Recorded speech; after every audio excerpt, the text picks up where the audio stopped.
Hey guys, रोनो केंशिन anime के episode 4 के explanation में आपका स्वागत है। तो लास्ट वीडियो हमने देखा था कि एक तरफ तो मिसाओ पीछा करते करते केंशिन के साथ एक ऐसे गांव में पहुंच चुकी है जहां पे केंशिन के आदमियों ने मौत का रंगा नाच चालू कर रखा है। वहीं अपना पुलिस वाला भी वहां पे आ चुका है जिसका नाम था गोजो फुजितारो। और अब स्टोरी में आगे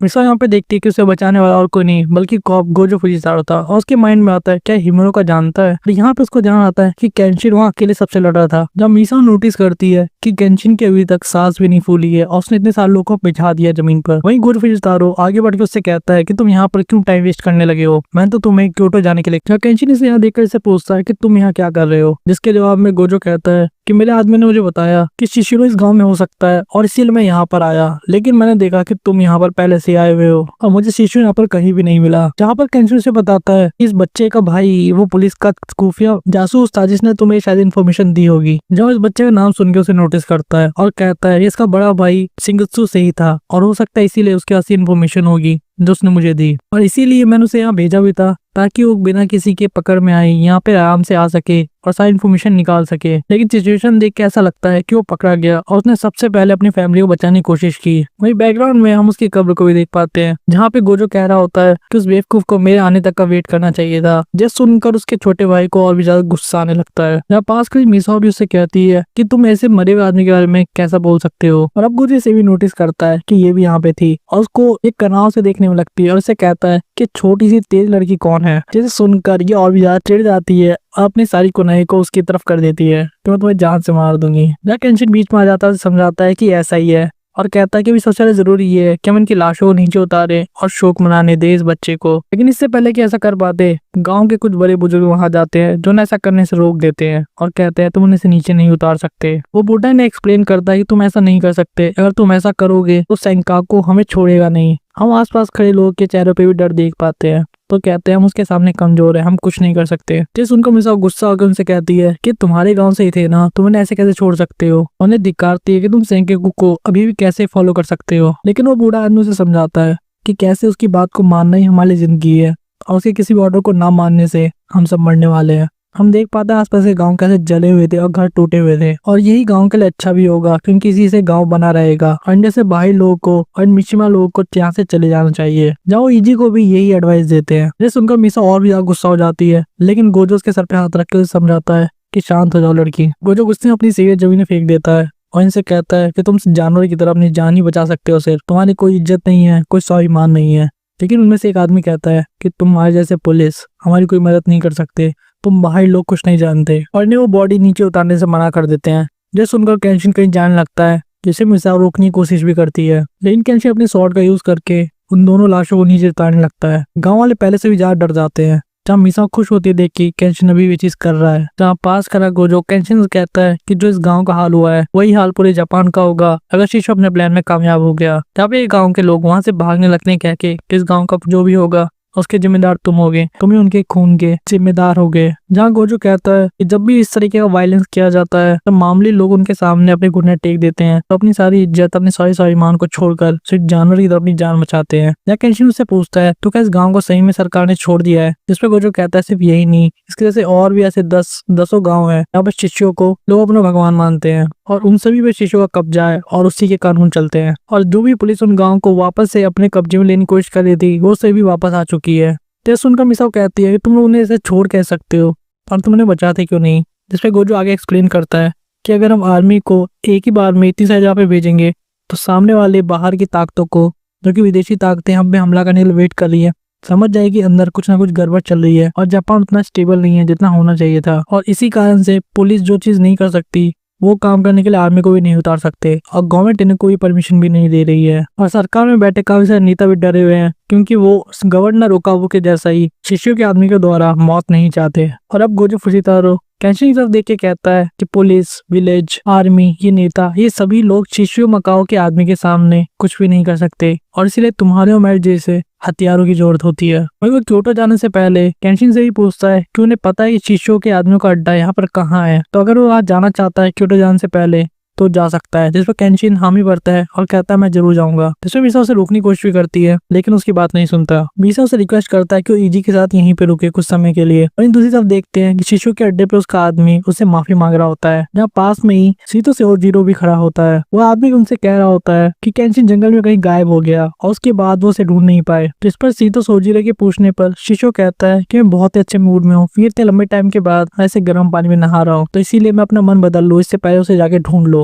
और वो आदमी सुनकर काफी खुश हो जाता है, लेकिन सोजीरो उसको एक धमकी देता है कि अगली बार मैं तुम्हें छोड़ने वाला नहीं हूँ। और इसी के साथ उसका एक दूसरा आदमी उसके पास आता है जो उसे बताता है। जैसे सुनकर सीतो की आंखें खुल जाती हैं और उस शिशु से कहता है एक ऐसा आदमी जिसके गाल पे 2 निशान है और एक पुलिस वाला जिसके पास एक कटाना है इस अड्डे की तरफ आ रहे हैं। शिशु सुन के कहता है कि बिल्कुल मेरे पूर्व अधिकारी के जैसे ही हैं जो बिना बताए कहीं भी आ जाते हैं। और इसी तरह सोजीरो को ये भी कहता है कि उन्हें मेरे पास लेकर आओ और सेंकाकू को कि युद्ध की तैयारी करे। जहाँ एक तरफ वो छोटा बच्चा मिसाओ की मदद से 2 कब्र खोद रहा था जब अपने माता पिता को दफनाने वाला था, लेकिन उसकी आंखों में बदले का जुनून काफी साफ दिख रहा था। वो बार बार सेंकाकू का नाम ले रहा था कि वो अपने हाथों से सेंकाकू मारेगा। और फिर कुछ समय बाद ही सोजीरो इन दोनों के सामने आ जाता है और इसकी आवाज सुनते ही केंशिन इसकी आवाज को पहचान जाता है कि इसकी आवाज उसने तब सुनी थी जब वो काबू मरा था और इसी ने उसको धमकी भी दी थी शिशु के बारे में। और पुलिस वाले को उसी टाइम बता देता है कि वही है जिसने काबू की हत्या की थी और उसे केयरफुल रहने के लिए भी कहता है। लेकिन सोजीरो ने कहता है कि आज मैं ऐसे तुम लोगों का गाइड हूँ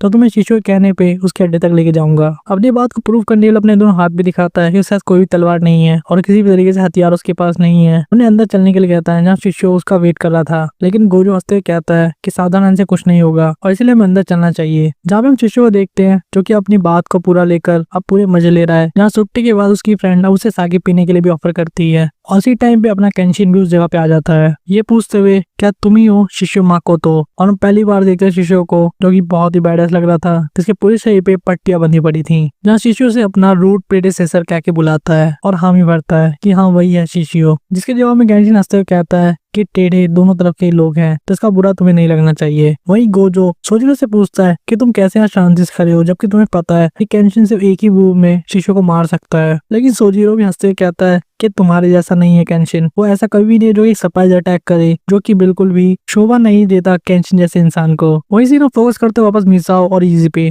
जहाँ पे इजी अपने भाई की स्वॉर्ड लेके कहीं जा रहा था। मिसाओ के पूछने बताता है कि वो जा रहा है शिशु के अड्डे पे बदला लेने के लिए। और मिसाओ कहने पे कि तुम्हारी बस की नहीं है। ये सुन के इजी काफी ज्यादा गुस्सा हो जाता है और कहता है कि फर्क इससे नहीं पड़ता कि मैं कर पाऊंगा या नहीं, न मेरी जान बचेगी या नहीं, बल्कि मैं कोशिश करूंगा या नहीं इस पे डिपेंड करता है। जब उसे रोकने में मिसा फेल हो जाती है तो उसे कहते हैं ठीक है मैं तुम्हें हेल्प करूंगी। वो हिमुरा से माफी मांगती है कि मुझे उसने यहाँ पे रुकने के लिए कहा था, लेकिन मैं इसका साथ दे रही हूँ वहाँ पहुँचने के लिए। और उसके पीछे इसका सिर्फ यही लॉजिक था कि अगर ओनिवाबिशो या आउशी भी मर जाता तो वो भी अपनी जिंदगी को ऐसे ही झोंक देती बदला लेने के लिए। ये बच्चा से कहता है ठीक है लेकिन मेरे रास्ते मत आना। जैसे सुनकर मिसाओ काफी गुस्सा भी आता है। ठीक इसी मोमेंट पे शिशु से केंशिन पूछता है तुम पूरे देश पे राज करना चाहते हो तो इस छोटे से गाँव पे जहाँ इतने कम लोग रहते हैं इस पे क्यों कब्जा किया तुमने। जिसके जवाब में शिनशियो सुट्टा पीते हुए बहुत आराम से उसे कहता है कि मैंने इस गाँव से इसलिए कब्जा किया क्योंकि यहाँ पे गर्म पानी तालाब थे जो कि मेरी जली हुई स्किन के लिए काफी ज्यादा अच्छी है और शायद यहाँ पे दूसरे भी नहाते, इसलिए मैंने इस पूरे गांव को अपना बना लिया।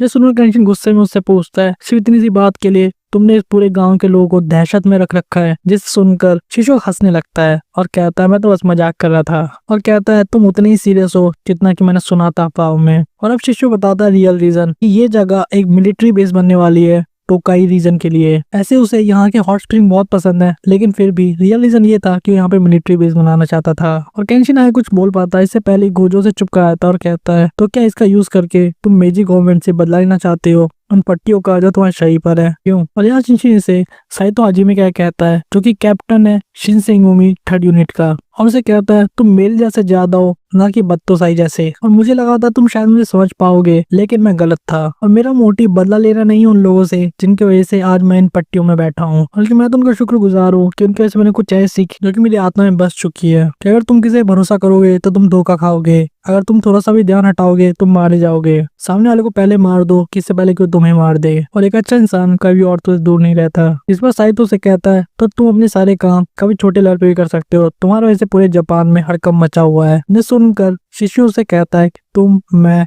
और बत्तोसाई हम तीनों बाकुमात्सु से बचे थे, उसके बाद भी तुम मेरे अंदर की फीलिंग समझ नहीं सकते। एम्परर को उनकी जगह पे बिठाना, बाकुफू को खत्म करना, सारे जंगली लोगों को इस देश से बाहर निकालना, इस देश को बाहर के लोगों के लिए खोलना। इन्हीं सब आइडिया ने हमारे जैसे लोग को बनाया। लेकिन ये लेकर क्या आया? एक अफरा तफरी का समय जो कि 300 साल के सेंको पीरियड के बाद आया था। सात्सुमो, चोसो, टोसा सभी ने अपने झंडे के तले लड़ाइयाँ की, सिर्फ ये कह के कि वही न्याय कर रहे हैं। इन सभी ने कई हजार लोगों की जान ली है। और ऐसे टाइम में पैदा हुए आदमी को जितनी भी जगह मिल सकती है उन सभी पे रूल करना चाहिए। जहाँ पास करे, शिशु के आदमी सुनकर तालियां बजाने लगते हैं। शिशु कहता है कि मेरी भी जान ले ही ली गई थी, लेकिन मैं किस तरह बच गया। मैंने अपने घावों को ठीक किया और तब मैंने नोटिस किया कि जो नरसंहार का टाइम खत्म हुआ था और ये डरपोक सी गवर्नमेंट जो बनी थी, जिसे हम मेजी कहते हैं, एक घटिया सरकार है और से ज्यादा कुछ भी नहीं। और ऐसी कमजोर सरकार पे मैं अपने देश को नहीं छोड़ सकता, और अगर नरसंहार का टाइम खत्म हो गया तो उसे वापस लाऊंगा। इसी के साथ ही वो अपने हाथ का सुट्टा भी तोड़ देता है, जो दिखाता है कि कैसे जापान को तोड़ने वाला है। और इसी के साथ वो काफी तेज स्वर में कहता है कि मैं इस देश पे वापस अपना कंट्रोल लाऊंगा, इसे वापस से स्ट्रांग बनाऊंगा और सभी को न्याय मिलेगा जब ये देश मेरा होगा,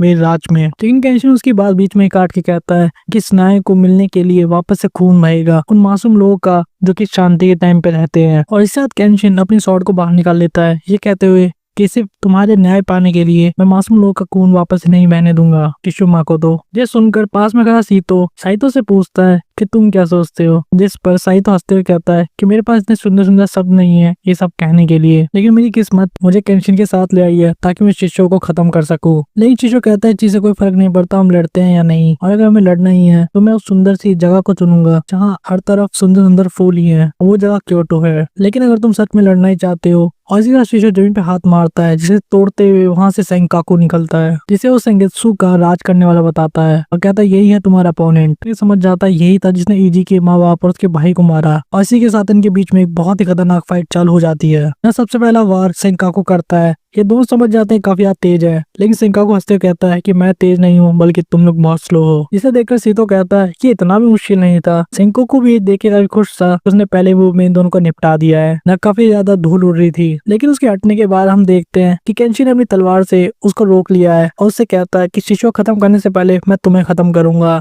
क्योंकि तुमने इजी के माँ बाप को मारा था। और इसी के साथ वो अपनी स्वॉर्ड को उसकी ब्लेड के अंदर घुसा देता है, जिसके अंदर क्रैक आ जाता है। लेकिन ये सुनकर सेंकाकू हंसने लगता है तुम मुझे खत्म करोगे। अपनी दूसरी स्वॉर्ड से उस पर बहुत ही खतरनाक अटैक करता है, जैसे केंशिन साइड हट के डॉज कर पाता है। वही सामने से सेंकाकू किसी पागल हाथी की तरह इस पे लगातार बहुत सारे अटैक करता रहता है, ये कहते हुए कि मैंने अभी तक 99 लोगों की जान ली है और तुम मेरे 100वें होने वाले हो। वही पास खड़ा साइतो से कहता है सिर्फ 99 लोग, इस पे तो इतना गर्व नहीं करना चाहिए। वही केंशिन भी उसके अटैक को डॉज करके ठीक उसके पीछे आ जाता है, जिसे देखकर वहां खड़े लोग भी समझ जाते हैं कि वही फेमस स्पीड है जिसका उन्होंने सुना था बत्तोसाई के बारे में। वहीं केंशिन के बार बार इस अटैक को डॉज करके उसके ठीक पीछे आ जाने पर सेंको उसने मजे लेते हुए कहता है तो क्या बत्तोसाई से पीछे से ही वार कर सकता है, क्या वो इतना डरपोक है। और इसी के साथ भी सेंको सेम उसी टेक्निक का यूज करता है और बत्तोसाई के पीछे आ जाता है। लेकिन केंशिन कहता है ये कोई गर्व करने वाली चीज नहीं है कि तुम भी ये कर सकते हो। लेकिन सेंकाकू कहना था ये कोई प्राउड करने वाली चीज नहीं है, मैं सिर्फ ये कह रहा हूँ कि हमारी स्पीड इक्वल है और मैं तुमसे काफी ज्यादा ताकतवर हूँ। और इसी के साथ वो ऐसा अटैक करता है कि वहाँ की जमीनों में दरार आ जाती है। अपने सभी अटैक के साथ चिल्ला रहा होता है कहते हुए कि मैं तेज हूँ, ताकतवर हूँ और बहुत ही खतरनाक हूँ और मेरी कोई कमजोरी नहीं है। इसी के साथ वो अपना एक स्पेशल अटैक भी करने वाला होता है, जिसमें उसकी मूवमेंट इतनी तेज हो जाती है कि ऐसा लगता है कि सारी तरफ से ब्लेड आ रहा है और उसे डॉज करना काफी डिफिकल्ट होता है। जैसे केंशिन हवा में जंप करके काफी मुश्किल से बचता है। काफी सारे खतरनाक अटैक करने के बाद भी बत्तोसाई बस उसे बार बार डॉज कर रहा था और इसके लिए सेंकाकू से ताने मारता है।